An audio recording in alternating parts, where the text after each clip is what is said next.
Alors que la Russie intensifie ses attaques avec un nombre record de drones, l'Ukraine doit s'adapter et trouver des moyens plus efficaces pour protéger sa population. Heureusement, comme on l'a vu à maintes reprises au cours de cette guerre, les Ukrainiens font preuve d'une ingéniosité et d'une inventivité remarquables, trouvant sans cesse des moyens astucieux et nouveaux de repousser leurs envahisseurs. Leur dernière création, un mur révolutionnaire d'interférences capable de faire tomber des essaims entiers de drones du ciel, a même stupéfié les responsables de l'OTAN, tandis que les commandants russes s'interrogent sur la suite des événements. Au fond, cette innovation incroyable est tout simplement un mur. Mais ce n'est pas un mur fait de briques, de blocs de béton ou de poutres en acier. En fait, ce n'est pas du tout une barrière physique ou visible. Parce que ce mur n'essaie pas d'empêcher l'entrée de personnes ou de véhicules terrestres. Il est conçu pour arrêter les drones. Des drones capables de voler à des milliers de pieds au-dessus du sol, franchissant facilement tous les obstacles physiques sur leur chemin. Ainsi, même si l'Ukraine bâtissait le plus haut mur du monde, cela ne changerait pas grand-chose. Mais ce mur est différent, invisible, mais extraordinairement puissant. C'est un mur de guerre électronique, une immense barrière de brouillage, prêt à couper les connexions cruciales entre les drones et leurs opérateurs. Et quand cela arrive, les drones russes perdent presque toute leur létalité. Sans opérateurs pour leur envoyer des signaux et les guider vers leurs cibles, les drones finissent souvent par tomber sans danger du ciel ou s'écraser contre des arbres ou d'autres obstacles, causant peu ou pas de dégâts aux personnes et aux infrastructures.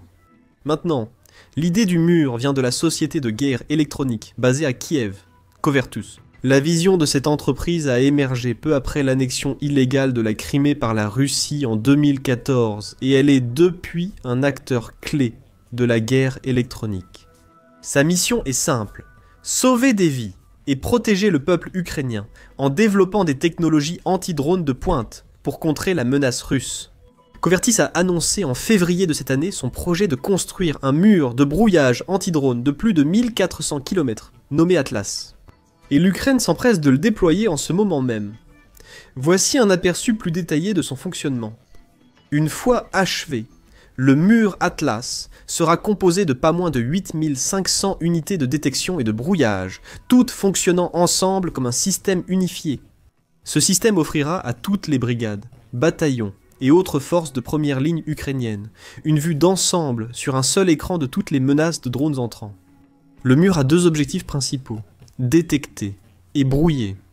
La détection sera assurée par les unités de détection MS Azimut de Covertis. Celles-ci sont capables de repérer des drones entrants à des kilomètres à la ronde, environ 18 miles ou 30 km pour être précis.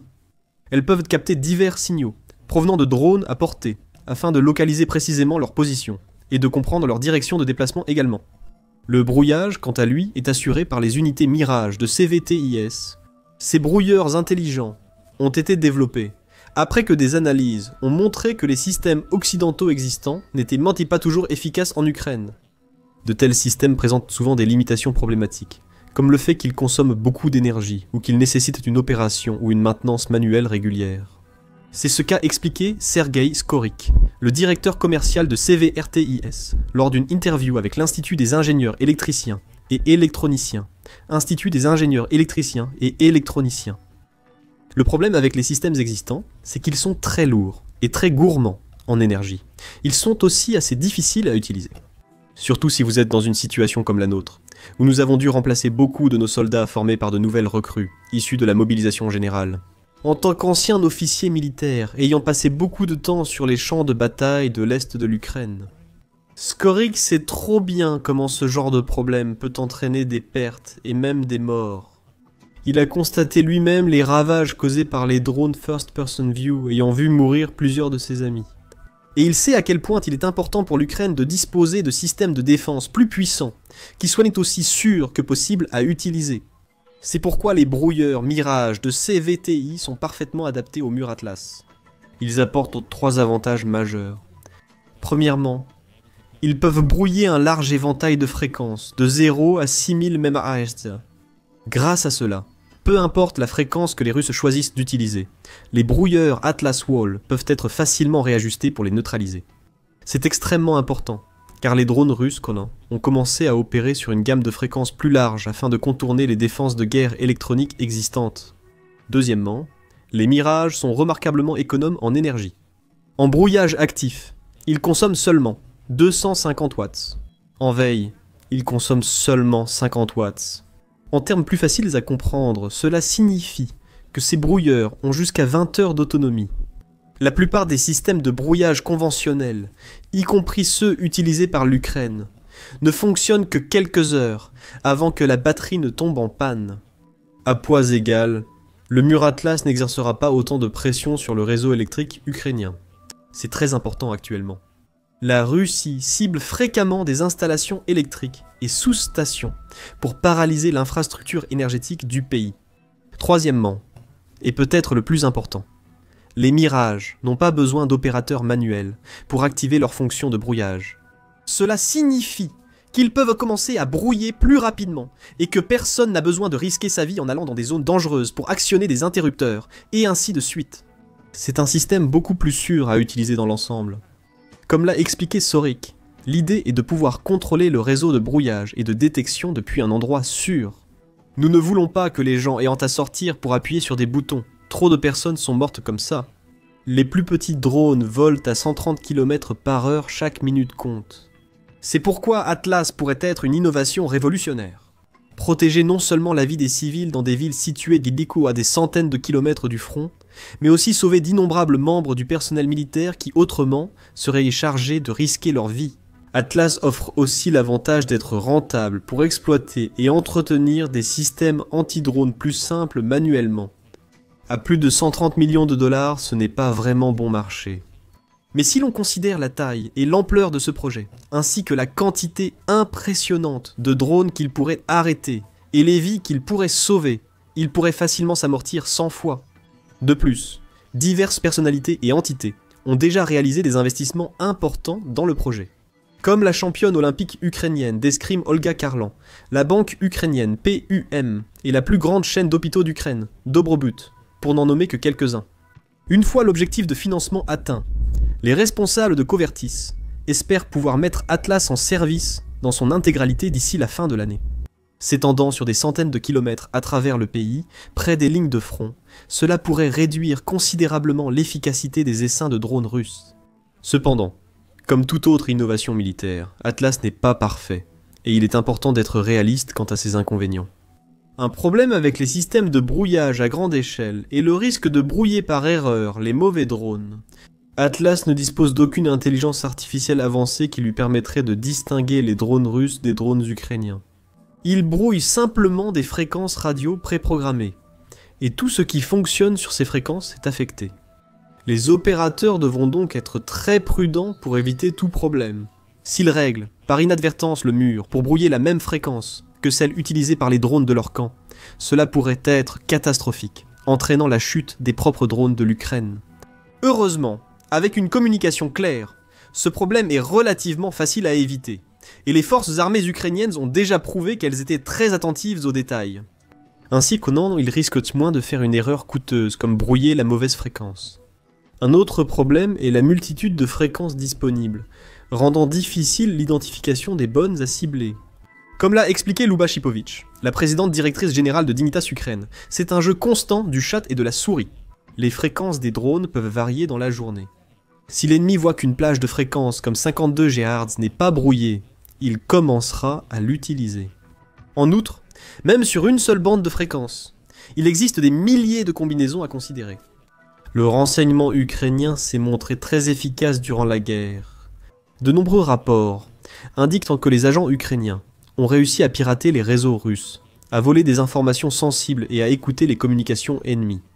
Tout récemment, par exemple, l'agence de renseignement militaire ukrainienne, le direction principale du renseignement du ministère de la Défense de l'Ukraine, a révélé que ses experts en piratage avaient volé des informations top secrètes à la marine russe, y compris des données classifiées sur l'un des sous-marins nucléaires les plus précieux du Kremlin.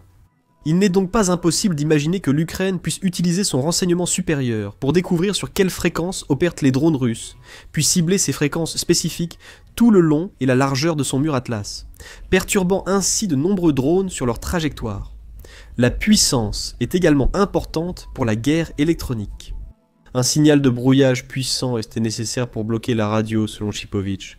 Si votre signal était plus fort que celui des brouilleurs, il peut surpasser les interférences.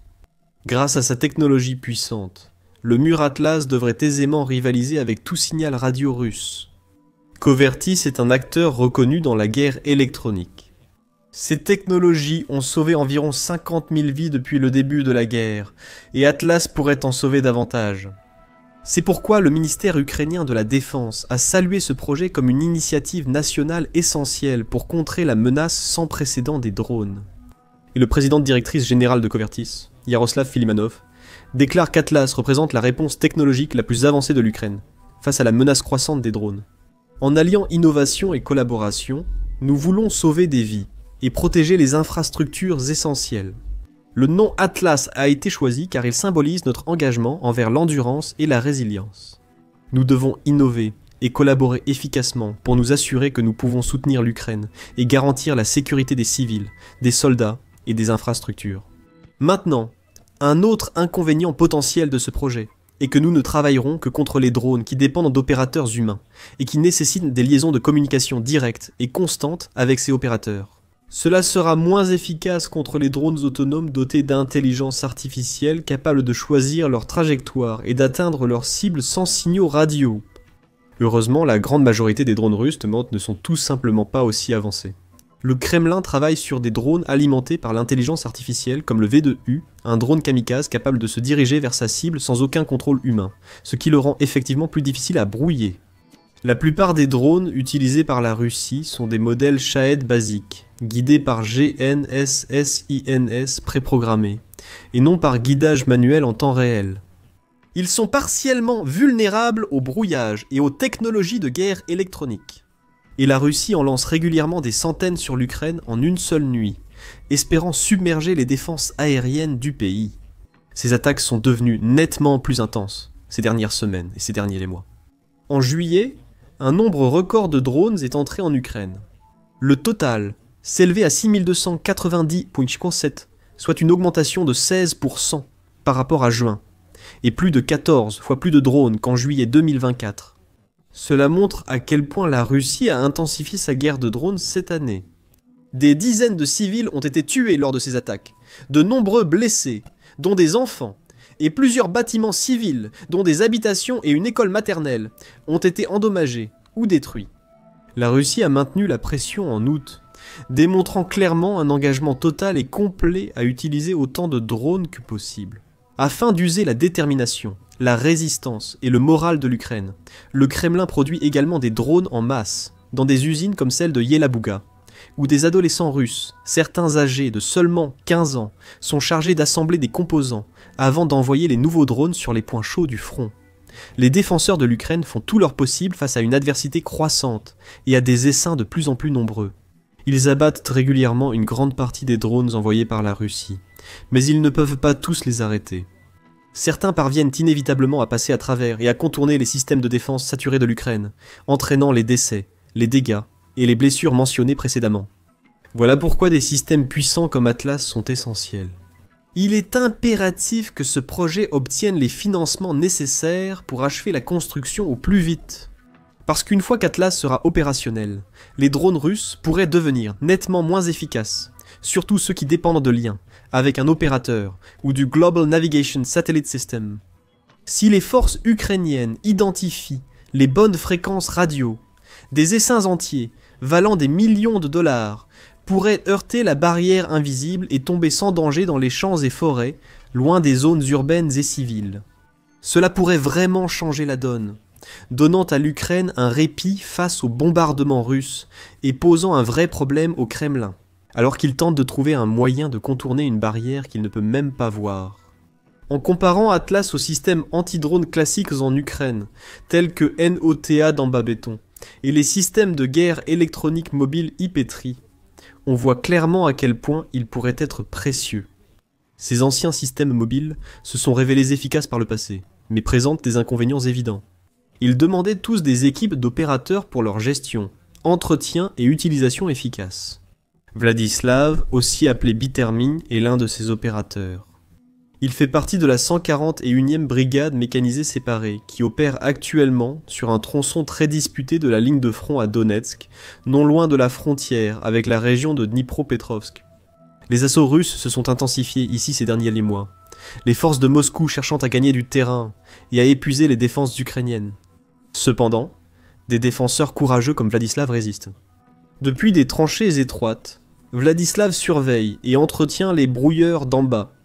Comme il l'a expliqué, cet appareil est utilisé contre les drones First Person View à vue à la première personne. Lorsqu'un drone russe vole, les gars de l'unité RPU interceptent ses fréquences et en prennent le contrôle. Ils allument le DAMA et le brouillent. Malheureusement, le système ne fonctionne pas toujours comme il le devrait, et des impacts ou des problèmes inattendus peuvent perturber son fonctionnement. Si cela se produit, c'est à Vladislav d'agir. Je dois juste m'assurer qu'il fonctionne. En cas de panne, il m'envoie un message dans le chat, et j'irai réinitialiser ou vérifier si une branche touche l'antenne. Pour Vladislav, ce n'est pas un travail difficile, mais c'est extrêmement important. Sans ces efforts, les brouilleurs d'Anba pourraient s'arrêter, laissant les drones russes traverser la zone sans obstacle. Le travail est nécessaire, mais pas difficile. Il faut au moins 2 personnes, on ne peut pas être seul ici.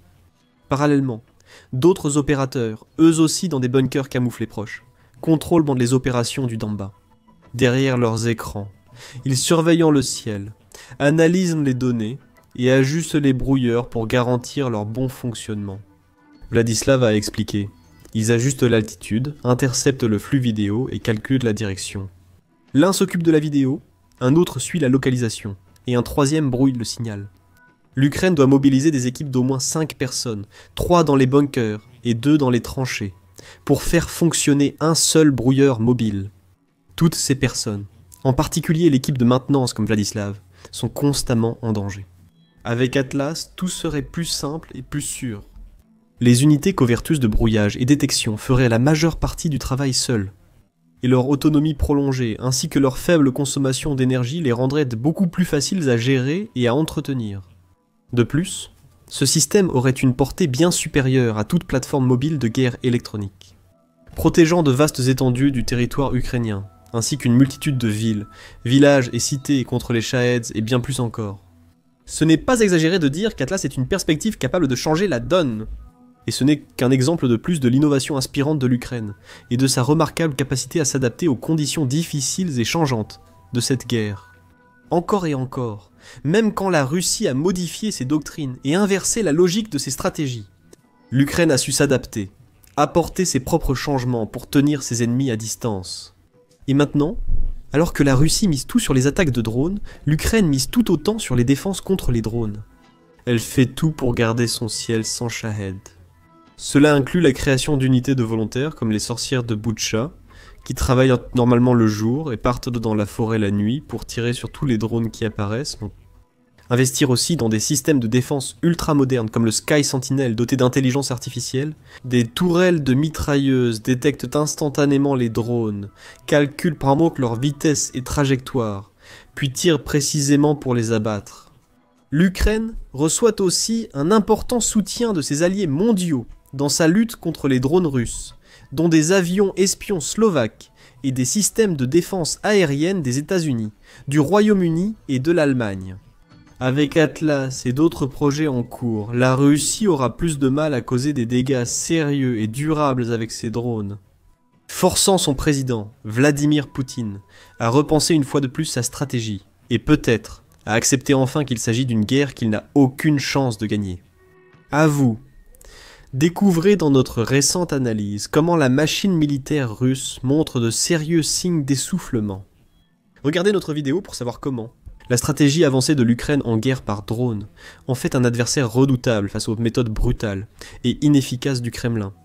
Et enfin, assurez-vous de vous abonner à notre chaîne également, afin d'être parmi les premiers à entendre les dernières nouvelles du front en Ukraine.